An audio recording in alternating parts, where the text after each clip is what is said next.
Hi everybody, this is Sam with Python Basics, and we're continuing our little series of data structures. And today we're going to be looking at another very powerful structure, dictionaries.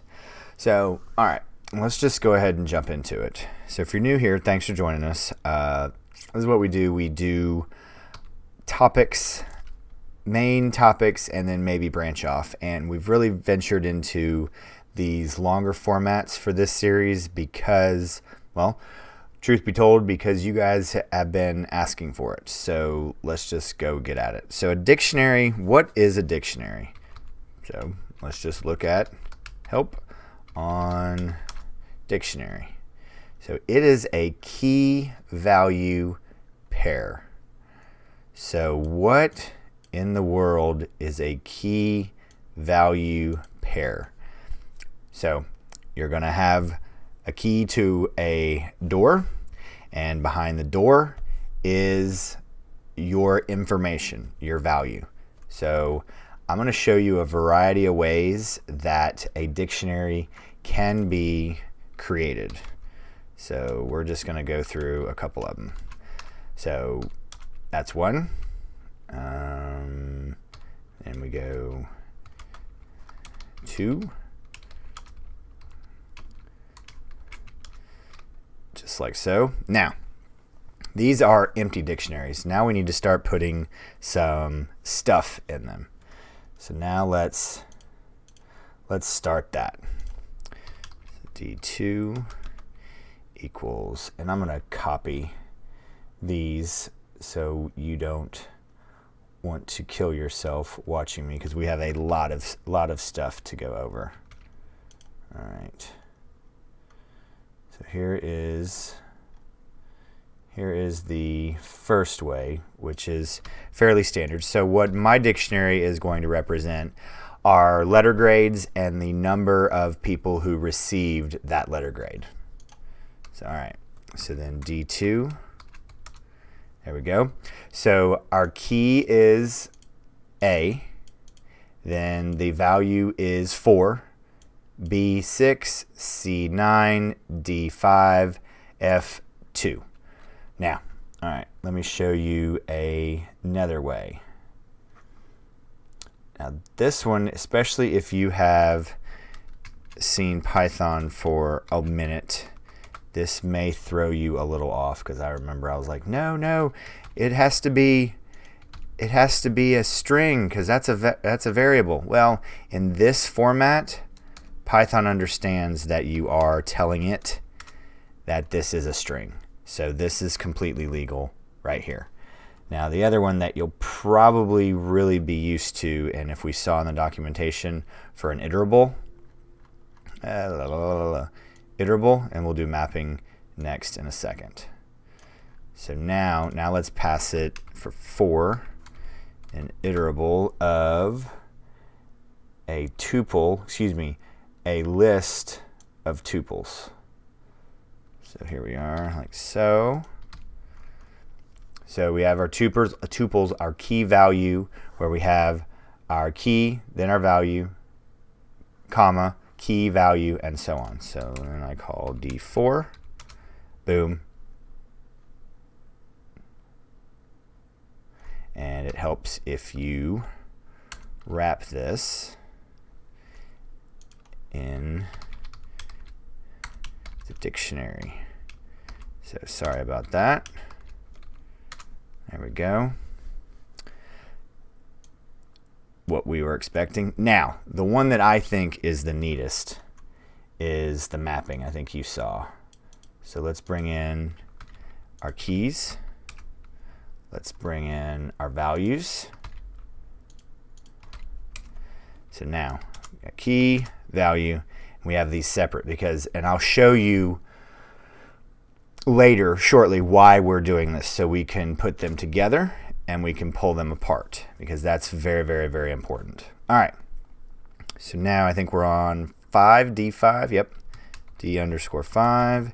Then we're going to wrap, we're going to use our wrapper, then we're going to zip these together. So X and Y. So the order in which you want your to go through, you want keys first, values next, and then close that out, and D_5, boom, just like we were expecting. Now that we know how to get these all together, we really need to look at all of the awesome stuff or methods we can do. So, all right, we're not going to look at clear right now. We're not going to look at copy. You can imagine what those two do. So now, now let's look at our first one right here. So this one's a little interesting. So let's just walk through it. D_1 dot from keys. All right, create a new dictionary with keys from iterable and values set to value.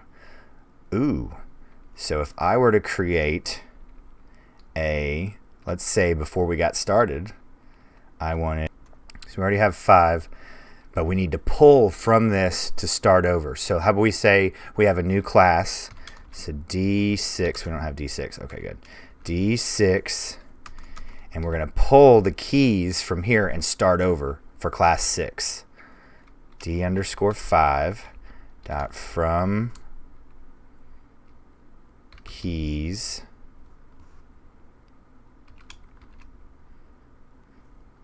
so we use I forgot to, and then set these all to 0. So now I have my new dictionary from the keys, from these, setting these all to 0. So extremely very handy, so you don't have to create anything and you just move from there. So all right, what's the next one? I don't remember where we started. So get. Okay, I'm going to show you get, and then I'm going to show you a different way. So we'll use D1, do D2. So okay, so D.get, then I pass it, let's stay consistent.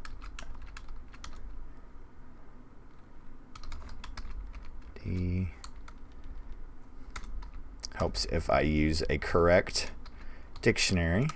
There we go. So get the value for this key, and we forgot to run help on dict.get. So return the value for the key if key is in the dictionary, else default. So it's going to either return the value or give me none. So now let me show you another way to do this. That was on D_2. Now this is completely legal. So you can actually also create some dictionaries where we have D is an empty bracket. So I can show you this now too. A equals 9. So it was an exceptional class. So now you can also use this way. So you have the get method and the square bracket method. So I wanted to show you that as well. So all right, let's see where we are. Okay, we are on get, items. Okay, so I showed you the zip to put together. Now I'm going to show you items to pull apart. And also, we need to do this first. So when I call D_2, I get the entire dictionary. And then I print D_2, and I get the same, so it looks exactly the same. Now, for I in D_2, this is going to be different. You only get the keys. So now we need to look at what items does. For D2 dot items. Oh, okay. So this looks very similar to my passing in my iterables. It looks almost exactly like my tuple with my iterable.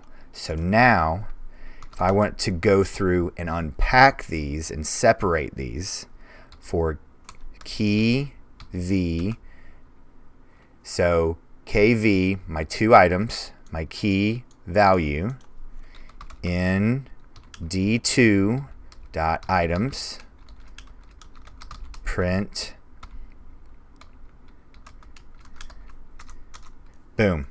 So now I'm unpacking this because Python understands this is an iterable, and then in each item, each iter, there are two items, two objects inside. Boom, I'm unpacking and printing them out. So items is extremely powerful. All right, let's see where we got next. Pop. Okay, so this is very cool. So pop, we've seen pop with lists. So you pop out, it deletes and returns. Here, let's just look at it. Help dot pop. All right. If key is not opening on, so remove specified key and return the corresponding value. So let's look at that. Removes the key, and so I can then, it pops out just the value. So all right, we got a couple of these. So we got 2 and 3. I don't think we've touched that. Okay, so if I do 2 dot pop, and then which key do I want? I want A. So then I get, I could have captured this as a variable and assigned that. So now D2 only has B through F. But now let's look at what items does. Shoot, is this at the bottom? Can you still see? Yeah, you can still see that. So D dot pop items. Yeah, I spelled that. No, I did not. Pop item, no S. Pop item. Okay. You get both. Remove and return key value. A pair as a 2 tuple. So it would be the entire key value, just like we would link through. So let's do, let's mess with 3. So pop item, and this is actually leading up to one thing that we're going to be doing with stacks and queues. Last in, first out. So here we are. So now this is gone. Aha.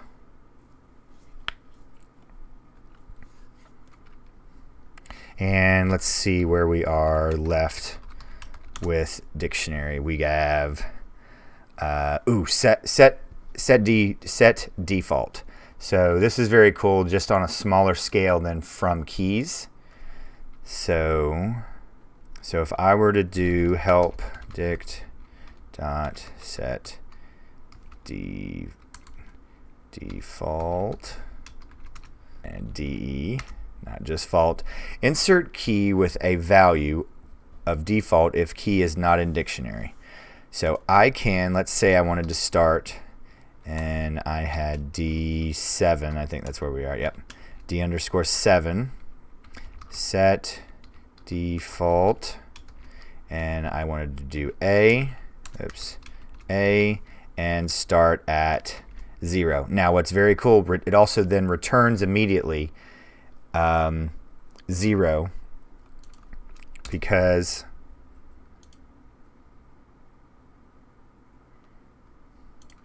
initialize this first. 7 dict. All right, 7. There we go. So it returns my 0, and then let's do this one more time. Do B. Let's keep consistent. B. 1. So underscore 7, and then I recall this again. It's still, because it's there, so it's just going to return, because how'd that say it? If it's there, it'll return what the And then if I do not pass a value, it defaults to none. All right. Dict. And we have 2 more. So, all right. So I'm going to show you updates. Actually, how about we look at values, because this is pretty self-explanatory. So we've got keys and values, right? So we did keys, items, and so it returned the keys. Items returns the key value pair. There's a tuple set. And values, as you may assume, or is 3 unused. A, B, C, D. We got rid of F. So we have, let's do 4. There we go. So then we have that and values. So I get just my values right here. So then I could split this the hard way, where I get my keys and my values without having to loop through. And I can use that. Now let's do update. So we have 4 here. So I can use update. Let's stay with our practices. Dot update. What does this do? So it updates the key. So I'm going to be able to update a value if I want to do so. So what do we say? We're going to do 4. 4 is untarnished. So now I want to change C to 22. So C under update, and then C equals 22. So now I call this, and I have completely updated C to 22. Now, I showed you the square bracket, how to look up a value. It also works this way. So I can reassign, just like we sliced with our lists. Dictionaries are mutable, as you are seeing. So I can change this C with my square brackets back to 9, and I call underscore, and we are back. So of course we have copy and clear. So what we got, D8 equals D4. Oops.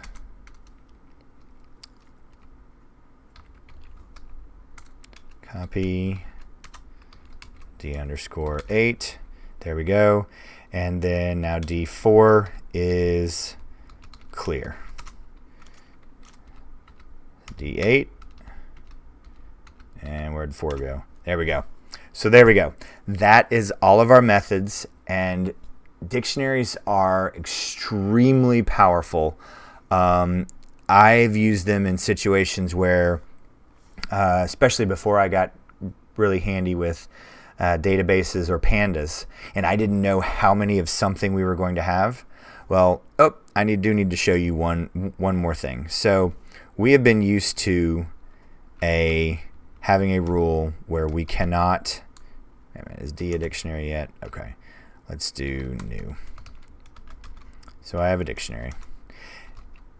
We are used to having where we cannot, like you saw earlier when we were initializing one and we did not put our value, our key inside strings. Well, a 1 is completely legal to assign, and you can have a number as a key. I remember that was one of the things that I first learned, and I was like, but we can't. Well, it's a key, it's not a variable. So there we go. So please drop any comments, questions, video requests, and I think we're gonna do stacks next. We might do sets, but we still have a lot more to cover with data structures, and then kind of get some feeling for which algorithms you guys really want to be looked at. But as always, guys, thank you so much for watching. Stay tuned, and we'll see you next time. Bye, guys. Hey guys, thanks for joining us today. I hope you really enjoyed today's video. And if you haven't, check out this video right here or this one right down here. And most important, make sure you're hitting this subscribe button and the notification bell. Thanks again for joining us, and we hope to see you next time. Bye guys.